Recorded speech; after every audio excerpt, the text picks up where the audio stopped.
नमस्कार प्यारे साथियों, में लालचंद सुतार आप सभी का मेरे YouTube चैनल पर स्वागत करता हूं। आज का मेरा ये वीडियो का विषय रहेगा कि कम सीटों में सिलेक्शन कैसे लें। मैंने कैसे कम सीटों में सिलेक्शन लिया था वो मैं आपको इस वीडियो में बताऊंगा, ताकि आपको ये डर नहीं रहे कि सीटें कम है इसलिए मेरा सिलेक्शन नहीं होगा। मैं आपको बताता हूँ कि मैंने 2015 में बीएड किया था। उस समय जब 2015 में मैं बीएड कर रहा था, उस समय 1 वर्ष की बीएड थी। वो लास्ट वर्ष था जब 1 वर्ष की बीएड थी, उसके अगले वर्ष से 2 साल की बीएड हो चुकी थी। मैंने वो बीएड किया। बीएड के बाद में मैंने कंपटीशन देना शुरू किया था। पहला एग्जाम रीट का दिया था, उसके बाद सेकंड ग्रेड का दिया था, फिर से सेकंड ग्रेड फर्स्ट ग्रेड का एग्जाम आया था वो दिया था और फिर से एमपी का भी एग्जाम दिया था। एग्जाम्स बहुत सारे दिए थे, लेकिन उनमें बार बार असफल हो रहा था। हालांकि सीटें अच्छी खासी आती थी, पहले बहुत ज्यादा संख्या में सीटें आती थी, उसके बावजूद भी मैं जो असफल हो रहा था। मेहनत में भी कोई कमी थी, मेहनत भी अच्छे से की थी। अब असफल होने का रीजन क्या था? असफल होने का रीजन ये था कि जैसे सब्जेक्ट अच्छा है तो जीके में कमजोर हो जाते थे। जीके को बहुत ज्यादा पढ़ते थे, फिर भी जीके में कहीं ना कहीं नंबर कम आते थे। बहुत पास के दायरे से रहा हूँ, 2 गुना लिस्ट में बहुत सारी बार मेरा सिलेक्शन हुआ है। पास के दायरे से रहा हूँ, नंबर नहीं आया। अब लास्ट समय ऐसा आया, एक ऐसी वैकेंसी थी जिसमें लास्ट में 90 सीटें मेरी सब्जेक्ट की थी। अब मुझे करना क्या था कि मेरे को उस 90 सीटों में ही सिलेक्शन चाहिए था, क्योंकि समय बहुत हो चुका था। बहुत लंबे समय से तैयारी कर रहा था, तो लोग ताने मारने शुरू हो चुके थे कि तेरा नहीं हो पाएगा, तेरा नहीं हो पाएगा, तुझे जो है अब तैयारी छोड़ देनी चाहिए और जहाँ पे तू प्राइवेट जॉब कर रहा है वहीं पे तुझे करनी चाहिए। तो मेरे मन में एक ही लालसा थी कि मैं ऐसे कैसे हार मान सकता हूँ, क्योंकि मैंने पूरा जीवन जो इसमें समर्पित कर दिया तैयारी में, और मेरे को अगर सिलेक्शन ही नहीं मिल रहा तो फिर धिक्कार इस जमाने का कि हमने इतनी पढ़ाई करी और हमारा सिलेक्शन ही नहीं हुआ। तो हमारी इतनी बड़ी ये डिग्रियां हैं, इतने सारे हमने कागज जो इकट्ठे किए, इनका क्या वैल्यू है, क्या मतलब है इनका? तो ऐसे में मैंने लास्ट बार जो ऐसा दाव पेच खेला, जैसे 90 सीटों पे मैंने एक ऐसी रणनीति तैयार करी कि मेरे को किसी भी कंडीशन में इसमें 1 सीट चाहिए, 1 सीट मेरी 90 सीटों में है, ये सोच करके तैयारी शुरू करी। और इतनी जबरदस्त तैयारी थी कि खाना पीना घर परिवार सब कुछ भूल गया। इतना पढ़ा, इतना पढ़ा कि मेरा जो शेड्यूल था, मैंने आपको बताया था पिछले वीडियो में कि सुबह 3:30 बजे उठता था, रात को 10 बजे सोता था। ये रोजाना रेगुलरिटी के साथ में मैंने इसी दिनचर्या को फॉलो किया। कभी गांव नहीं जाता था। जैसे मैं शहर चला गया था तो फिर मैं शहर में तैयारी करी मैंने 6 महीने लास्ट के। जब मेरे सामने सिर्फ एक लक्ष्य था कि 90 सीटों में सिलेक्शन लेना है, तो उस समय फिर मैंने सारी चीजों को अवॉइड कर दिया। सिर्फ और सिर्फ मेरी किताबें और मैं, इसके अलावा मेरे बीच कोई जो है डिस्टर्ब करने वाला नहीं था। मोबाइल को भी मैंने एक साइड पर रख दिया। मोबाइल भी आपके तैयारी में काफी बाधक साबित होता है। अभी का दौर जो है, जैसे सोशल मीडिया का दौर है, तो आपको उतना ही समय मोबाइल देखना है जितना समय आपको आवश्यकता लगे कि हाँ मुझे अब आवश्यकता है इस चीज की, तब आप उसको देखिए। क्योंकि मोबाइल के बिना अब रहना जो है नामुमकिन सा है। अब हम ये सोचिए कि मैं मोबाइल को स्विच ऑफ करके कहीं पटक दूं, तो अब ऐसा नहीं हो सकता, क्योंकि काफी सारी जानकारियां, काफी सारी इंफॉर्मेशन हमें मोबाइल के माध्यम से मिलती है। तो कहीं ना कहीं वो हमारे लिए सहायक भी है, मगर उसका उपयोग उतना ही करें जितना अपने को लगे कि हाँ इतनी आवश्यकता है उतनी अपने को मोबाइल से आवश्यकता को काम में लेना है कि ठीक है आवश्यकता है तो इसको काम में लिया मोबाइल को, बाकी ज्यादा समय के लिए मोबाइल नहीं चलाना है। अब 90 सीटें थी और मैंने 6 महीने की जो रणनीति बनाई थी उसके अकॉर्डिंग में पढ़ता गया। कभी ये नहीं सोचा कि मैं टॉप रैंक आऊंगा, सिर्फ एक सिलेक्शन चाहिए, एक सीट चाहिए, उसके लिए मैंने दम लगा दिया।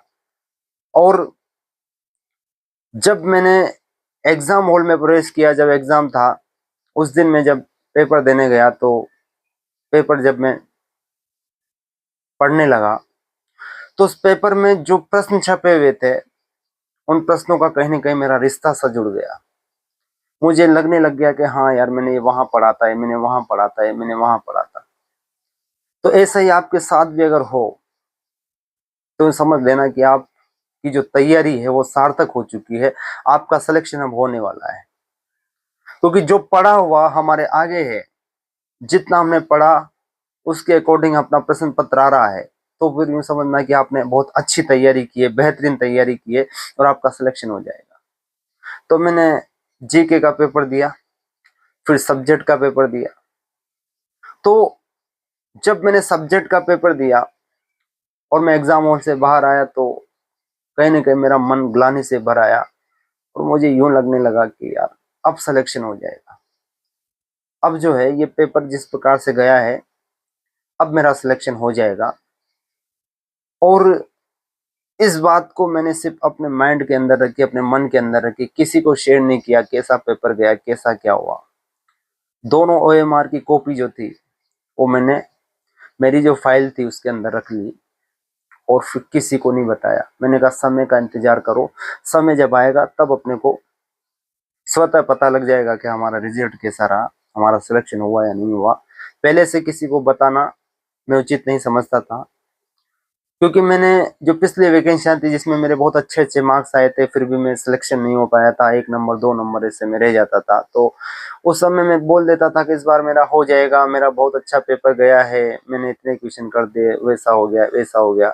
तो वो लोग इतने उम्मीद करके चलते थे कि हाँ इस बार तेरा हो जाएगा। जब नहीं होता था तो वही लोग मेरे को बाद में कोसते थे कि यार तू तो कहता था कि सिलेक्शन हो जाएगा, फिर क्या हुआ। फिर मैं उनको कहता था कि अरे कट ऑफ ज्यादा चली गई, पेपर में ये क्वेश्चन डिलीट हो गया, पेपर में ऐसा हो गया वैसा हो गया।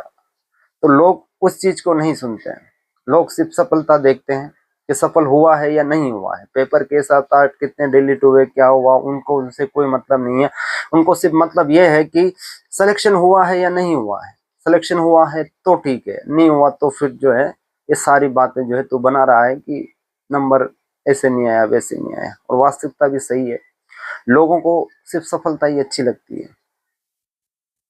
असफल व्यक्ति को लोग जो है नजरअंदाज कर देते हैं, ये मैंने भी देखा है।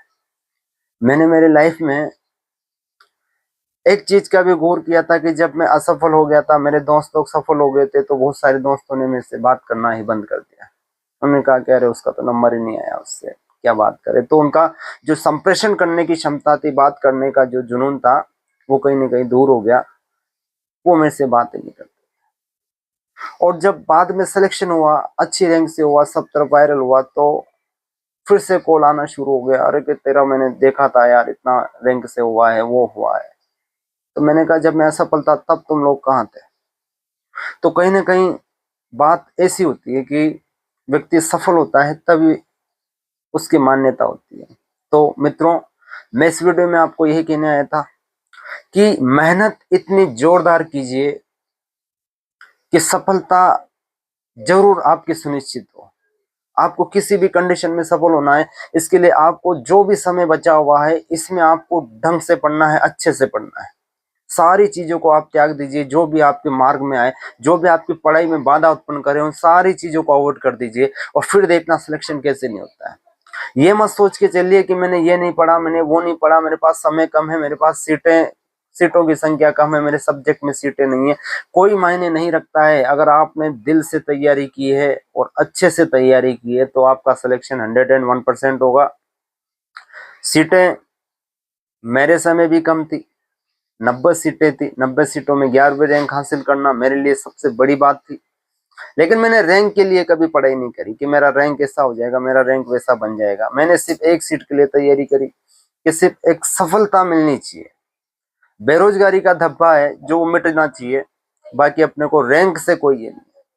बट ईश्वर को जब देना होता है तो वो अच्छे से देता है। परीक्षाएं बार बार ली जा रही थी मेरी ईश्वर के द्वारा, बार बार मेरी किस्मत जो है रूठ रही थी, बार बार मुझे असफलताएं मिल रही थी। मगर लास्ट का समय जब मैंने कम सीटों में भी दम लगा दिया तो फिर ईश्वर ने मेरे को उसी अकॉर्डिंग दिया कि कम सीटों में भी अच्छी रैंक और एक पास में विद्यालय मिला है और प्रधानाध्यापक की पोस्ट मेरे को दी है। तो मैं यूं मान के चलता हूँ कि मैंने जिस प्रकार से मेरा ड्रीम था इस जीवन का कि मैं सेकंड ग्रेड टीचर बनूं, सेकंड ग्रेड टीचर बनूं, तो सेकंड ग्रेड टीचर बनने का सपना पूरा हो और एक अच्छी पोस्ट के साथ में हुआ कि अपर प्राइमरी स्कूल में एक एचएम की पोस्ट पर मैं कार्यरत हूं। तो जीवन में एक बात ध्यान रखना दोस्तों कि कभी भी होपलेस नहीं होना है सीटों को लेकर के। परीक्षा के समय को लेकर के, परीक्षा हॉल में आप जो पेपर देते हो तो उस समय भी आपको जो है तनाव में नहीं आना है, घबराहट नहीं होनी चाहिए कि कम सीटें हैं, इतने सारे बच्चे बैठेंगे, मेरा क्या स्थान है इसमें, मेरा क्या होगा। इस प्रकार की बातें अपने माइंड के अंदर नहीं आनी चाहिए। बेस्ट बात ये आनी चाहिए कि मैंने तैयारी करी है, पूर्ण ईमानदारी से मैंने तैयारी की है और मैं इस एग्जाम में सफलता हासिल करूंगा, ऐसा मन में ठान के चलिए। कभी भी अपनी गुप्त योजनाएं शेयर मत कीजिए दूसरों को कि मैंने इतना पढ़ लिया है, मैं इस बार सफल हो जाऊंगा, इस बार मैं टॉप रैंक से पास हो जाऊंगा। ऐसा आपको नहीं करना है। आपको मेहनत जो करनी है वो मेहनत आपको एकांत में करनी है, कोई आपको ना देखे। और आप जो अपनी मेहनत पे कभी इतराना भी मत, कभी अभिमान मत करना मेहनत पे कि मैंने जो है इतनी मेहनत की। क्योंकि मैंने जितनी मेहनत की थी, मैंने जितनी किताबें पढ़ी थी, शायद वो मैं भी नहीं जानता कि मैंने कौन कौन सी किताबें पढ़ी। बहुत सारी गाइडें जो है मैंने अभी दोस्तों को दे दी। जैसे कोई मांगने आए कि तुम्हारा सिलेक्शन हुआ, हमें भी थोड़ा सा मैटर दीजिए पढ़ने का, हमें भी थोड़ा सा ये दीजिए, तो मैंने उन लोगों को दी। तो वास्तव में इतनी सारी बुक्स थी, अभी भी मेरे पास में बुक्स अवेलेबल है। तो इतनी सारी बुक्स पढ़ने के बावजूद भी सिलेक्शन नहीं हो रहा था और लास्ट में कम सीटों में सिलेक्शन हुआ। तो मित्रों, मैं आपसे यही कहना चाहूंगा कि सीटों को लेकर के कभी घबराना मत। सीटें कम हो ज्यादा हो वो मायने नहीं रखता, आपकी तैयारी मायने रखती है कि आपने किस प्रकार से तैयारी की है। अगर आपने पूर्ण ईमानदारी से अच्छे से पूरे सिलेबस को कवर किया है, उसको 2 से 4 बार रिवाइज किया है, उसमें आपने टेस्ट दिए हैं, एमसीक्यू हल किए हैं, पुराने ओल्ड पेपरों को देखा है, करंट अफेयर को अच्छे से पढ़ा है, तो आपका सिलेक्शन कोई नहीं रोक सकता। आप 1 साल पहले पढ़ रहे हो या फिर भी पढ़ना शुरू करा हो, अगर जीरो से भी अभी पढ़ना शुरू किया है और आपने अच्छे से जल्दी से अपने सिलेबस को कवर कर लिया और सारे एमसीक्यू वगैरह हल कर लिए और आपको लगता है कि मैंने एग्जाम में अच्छा पेपर दिया है, तो आप सिलेक्शन के दावेदार हो। तो सीटें कभी मायने नहीं रखती, सीटों को लेकर के कभी डरना मत। 1 सीट में भी सिलेक्शन लिया जा सकता है, 10 सीटों में भी सिलेक्शन लिया जा सकता है, 100 सीटों में भी सिलेक्शन लिया जा सकता है।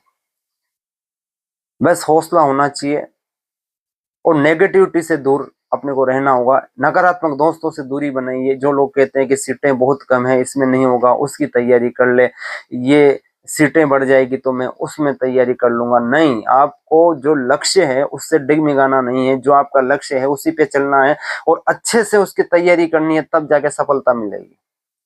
जब मैं तैयारी कर रहा था संस्कृत विभाग 2nd ग्रेड की, तब मेरे सामने रीट का भी लक्ष्य था। रीट में सीटें ज्यादा थी, उसके बावजूद मैंने रीट के एग्जाम को अवॉइड कर दिया। मैंने कहा मैं कम सीटों वाली वैकेंसी में ही तैयारी करूंगा और इसमें दमदार तैयारी करूंगा।